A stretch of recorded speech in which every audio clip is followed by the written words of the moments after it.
She boarded the plane quietly, unaware that in the next 3 hours, the world would watch her dignity stolen in front of strangers. A successful African icon, mistreated not because of who she was, but because of what she looked like. And the woman who humiliated her, she would regret it for the rest of her life.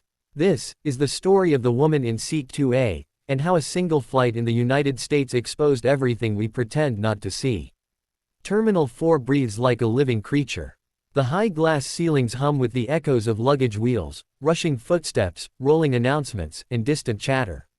Screens flicker with destinations from every corner of the world: Doha, Dubai, Johannesburg, Accra, Paris, Tokyo, each glowing like gateways to stories waiting to unfold. Passengers form rivers of movement, each flowing with different intentions, some anxious, some excited, some exhausted, some simply existing. And in the middle of this storm of motion, walks a woman whose presence seems to silence the chaos around her. Dr. Ama Kusi, age 39, tall, elegant, gentle-eyed, with a calm grace that never needs to announce itself. Her dark braided hair rests neatly behind her shoulders. Her coat is simple, deep navy blue, but tailored with a precision that whispers wealth without flashing it. She pushes her suitcase quietly, her steps steady, her breathing controlled. Yet inside her mind, a small whisper flickers. Another flight, another stage, another room where they applaud my brilliance but never question my loneliness. This thought fades as she adjusts the strap on her handbag. She hates early morning flights, but being one of the keynote speakers at the Global Innovation Summit in Los Angeles demands her presence. It's the kind of event where the world's richest, brightest, most powerful people gather to hear the future described to them. And today, that future will be spoken partly by her. Millions of people know her name. Her inventions have changed medical systems. Her software has saved hospitals time, money, and lives. She is one of the most influential African engineers alive. But none of that is painted on her skin. Here, at JFK Airport, she looks like just another traveler trying to catch an early flight. And that, to her, is strangely comforting. The line moves slowly. The air carries soft murmurs. Remove your laptops. No liquids. Shoes off. Phones in the tray. Ama follows quietly, observing. Behind her, 2 college students complain about finals. In front of her, a couple argues about who forgot the passports. To the left, a father comforts a crying toddler. To the right, a businessman curses his dying phone battery. This is the world, chaotic yet ordinary. Ama smiles faintly. She likes observing people. She likes moments where she is not drive. Ama Kusi, the icon, but simply Ama. She places her items in trays: laptop, coat, bag. The metal detector beeps for someone ahead. A TSA officer sighs in fatigue. Ama thinks, maybe today will be simple. Quiet, peaceful. The universe hears her thought. But does not agree. A woman 2 spots behind her suddenly squints her eyes. She whispers to her husband, "I think I know her, isn't that the lady who?" But before she finishes the sentence, her toddler screams, pulling her attention away. Ama chuckles softly to herself. People often have that reaction. They think they recognize her from somewhere but can't place it. She doesn't mind. It keeps her grounded. Ama reaches the gate. Gate B23, Flight A219, New York to LAX. The area is crowded. Some passengers sleep. Some scroll through phones. Some vent their frustration at delayed flights. Some sip coffee that cost way too much. Ama takes a seat quietly. The overhead speaker suddenly calls. First boarding group will begin shortly. Business class, priority access, and platinum members prepare for pre-boarding. Ama reaches for her purse. Her boarding pass reads, Business class, seat 2A. Simple, clear, uncomplicated. She rises, joining the pre-boarding line. And this is where everything changes. At the front of the jet bridge stands Rebecca Collins, mid-30s, blonde hair tied in a tight bun, uniform crisp, smile painted on like lipstick. Her expression is bright and professional. Until she sees Ama. Rebecca's smile falters. Her eyes narrow, just slightly. Her posture stiffens, almost invisible to others, but not to Ama, who has spent a lifetime reading these tiny changes. It is not loud. It is not violent. It is not even conscious. But it is there. A thin layer of disbelief. A silent question. Why is she in this line? Ama feels it immediately. She always does. Her heart sinks, just a little. A familiar sting, like a small needle pressing against memory. Still, she remains calm. She hands her boarding pass politely. Rebecca glances at it, too quickly. Doesn't read the seat number.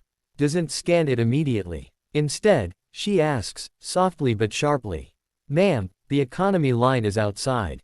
This lane is for business class and priority passengers. A pause. The passengers behind Amma shift awkwardly. Someone clears their throat. Someone looks away. Someone whispers. Amma keeps her voice steady. This is my lane. Rebecca gives a fake, tight smile, not warm, not apologetic. Just annoyed. She holds out her hand again, this time impatiently. Boarding pass. Amma hands it over. Rebecca finally scans it. The screen lights up green. Business class. Seat 2A. Priority access. Rebecca blinks once, twice. A flash of embarrassment crosses her face, but she swallows it. No apology. No correction. No acknowledgement. Just proceed. Amma steps forward. Her chest tightens. Her steps slow. Her throat dries. The sting becomes a bruise. But she walks anyway. I've stood in rooms where presidents shook my hand. But still, one stranger with a uniform can make me feel invisible. She doesn't cry. She doesn't react. She doesn't let her shoulders fall. But her heart feels heavier. The plane smells of new leather and recycled air. Soft music plays overhead. Passengers settle into their seats. But Amma feels the weight of the moment pressed against her chest. She whispers to herself, just sit, just breathe, just make it through this flight. As Amma places her bag in the overhead compartment, Rebecca watches her from the entrance. A shadow of judgment still flickering behind her eyes. This is not the last moment these two women will clash. This is only the first. The storm has formed. The sky has darkened. The bruise has only begun to hurt. The jet bridge is narrow, metallic, humming softly from the air conditioning vents. Most passengers walk through it with excitement or impatience. But Amma walks through it feeling something else. A bruise forming inside her spirit. Not the kind you can see. Not the kind you can touch. The kind that comes from being misjudged, dismissed, or seen through a warped lens. Something she has felt many times, in many airports, in many countries. Yet each time, it hits with the same sting. As she walks, her suitcase rolls quietly behind her, the sound of the wheels echoing off the metal walls. She hears footsteps of passengers behind her. Whispering, shifting, thinking. Someone murmurs. Why was she stopped? Did she do something? Amma closes her eyes briefly. Ignore it. This flight will be over soon. But this flight will prove to be much longer than time can measure. At the entrance of the plane, Rebecca Collins keeps glancing at Amma's back. Her jaw tightens. Her thoughts are quick, private, and unfair. How was she in business class? People try to sneak in all the time. I'm just doing my job. But she knows, deep down, the irritation she felt wasn't from protocol. It came from a place she wasn't ready to admit to herself. Her co-attendant, Molly, notices the tension. You good? She asks with a small tilt of her head. Rebecca forces a smile. Yeah, just tired. But Molly doesn't look convinced. This is not the first time she has seen Rebecca make assumptions about certain passengers. It is just the first time it will matter this much. Amma enters the business class cabin. There is a quiet elegance here. Warm lights above each seat. Cream-colored leather. Rows spaced far apart like small islands of luxury. Soft music playing from invisible speakers. Yet Amma feels none of the comfort the space promises. Instead, she feels watched. Two businessmen glance at her. A woman removes her purse from the aisle seat as if Amma being near her is irritating. Someone clears his throat, adjusting his tie, eyes narrowing. The kind of look that says, "Are you sure you're in the right place?" Amma has lived her entire adult life navigating these looks. Her thoughts whisper, "They don't know me. They don't know what I've built. They don't know how hard I work to sit here." She exhales softly. Her seat, 2A, sits near the window, first row. Normally she enjoys windows. She likes watching cities shrink and clouds soften into blankets. But today the window feels like a way to look out without being seen inside. As Amma puts her bag in the overhead compartment, a small girl in seat 2C looks up at her and smiles. Big, innocent smile. Eyes filled with curiosity, not judgment. "Hi," the girl says. Amma warms instantly. Hello. You look like my teacher, the girl says proudly. Amma laughs softly, the first laugh of her morning. What does your teacher do? She teaches us to build robots. Amma's heart lifts. How wonderful. Robots are very important. The girl nods aggressively, her braids bouncing. My name is Lily. Amma, she says gently. For a brief moment, the world feels kind. The mother of the girl smiles at Amma politely, not knowing she is speaking to a global icon.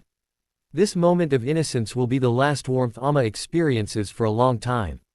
Rebecca steps into the business class cabin to begin pre-flight checks. Her eyes land on Amma again. Something in her face tightens, not openly, not loudly, but noticeably. A micro-expression of disapproval. A flicker of discomfort. A tiny resistance to Amma's presence in seat 2A. Amma senses it immediately. Her chest tightens again. Please let this flight be quiet. But the universe is not done testing her. More business class passengers begin arriving. Some greet Rebecca. Some nod to Molly. Some settle into their plush seats with relief. A man in a navy suit pauses when he sees Amma sitting in 2A. He double-checks the seat number above her head. Then double-checks his own boarding pass. He leans to his colleague and mutters, not quietly enough. Thought they had stricter checks. His colleague shrugs. They're probably letting anyone in now. Amma hears every word. She doesn't react. She doesn't argue. She doesn't defend herself. Years of composure have taught her how to survive in places where she is underestimated. But inside, a quiet ache spreads. Not anger. Not shock. Just exhaustion, the emotional fatigue of always being questioned. Rebecca begins checking that all overhead bins are closed, passengers seated, belts ready. She stops beside Amma. Her tone is clipped. Ma'am, make sure your bag is properly secured. Amma looks up politely. It is. Rebecca frowns, pushing the bag deeper into the compartment, unnecessarily. There. Now it's secure. The movement is forceful, abrupt, disrespectful. Passengers nearby glance over. Lily, the little girl, frowns at Rebecca. Mommy, why is she being mean? The mother quickly shushes her, embarrassed. Amma looks down, her throat tightening. She whispers to herself. Let it go. Let it go. You are here for your work, not for this. But every small moment cuts a little deeper. Molly notices the interaction. She sees the way Rebecca's tone changes only for Amma. She sees the tension, the disrespect, the small hostile gestures. She quietly asks Rebecca, what was that about? Rebecca shrugs. Just making sure she follows the rules. Molly raises an eyebrow. You pushed her bag like it offended you. Rebecca looks away. It's fine. But it's not fine, and Molly knows it. The announcement echoes violently through the cabin. Flight A219 is now closed. Amma exhales, knowing she is now trapped in this environment for the next 6 hours. She touches the window. New York's skyline is barely visible through the drizzle. Her mind drifts. I've traveled across continents. I've sat next to presidents. I've survived rooms with people who doubted me. But something about this morning hurts differently. She adjusts her seatbelt slowly. Lily waves at her again. Amma waves back. But her smile is thin now. Forced. Fragile. Shaken. The engines hum, a deep metallic growl vibrating through the cabin. Business class settles into that unique pre-takeoff silence. The soft clicks of seatbelts, the low shuffle of newspapers, the chirping of phones being switched to airplane mode. But Amma feels none of the calm that others feel in this moment. Inside her chest, a storm is tightening. Rebecca finishes her pre-flight checks, but her eyes keep returning to Amma, not with curiosity, not with interest, but with that same unspoken question.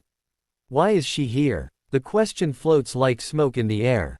Molly, across the aisle, watches every interaction with uneasy attention. She has worked with Rebecca long enough to know her habits, and her blind spots. Something is wrong today. Molly can feel it. The plane begins taxiing down the runway. Lights dim. The cabin tilts slightly. Passengers lean back. But Amma sits upright, hands clasped in her lap, every small insult replaying in her mind. The tone. The push of the bag. The way the man muttered about stricter checks. The way people stared. None of it was new. But today, it felt sharper. Like her soul had less room to absorb it. The pilot's voice crackles. Cabin crew, prepare for takeoff. Rebecca walks down the aisle to check belts. When she reaches Amma's row, she pauses. Her eyes narrow again, that same flicker, that same silent judgment. She looks at Amma's belt. It is properly fastened, clearly fastened, perfectly fastened. Yet Rebecca says, voice firm and unnecessarily loud, "Ma'am, I need you to fasten your seatbelt." Amma looks down at her belt slowly. It is locked. It was always locked. She lifts her gaze calmly. It is fastened. Rebecca crosses her arms. Her voice dips, cold, clipped. "Well, make sure it stays that way." Passengers glance over. A businessman smirks. Someone shakes their head. Lily, the small girl beside Amma, frowns again. "Mommy, she's being mean again." This time, the mother doesn't shush her quickly. Instead, she looks at Amma, truly looks, and her expression softens with sympathy. "I'm sorry," she whispers. Amma nods politely but doesn't trust her voice enough to respond. Her throat is tight, her chest heavier than before. She thinks, how many years, how many achievements, how much success, until these moments stop happening. The engine roars. The plane shoots forward. As it lifts off the runway, Amma closes her eyes.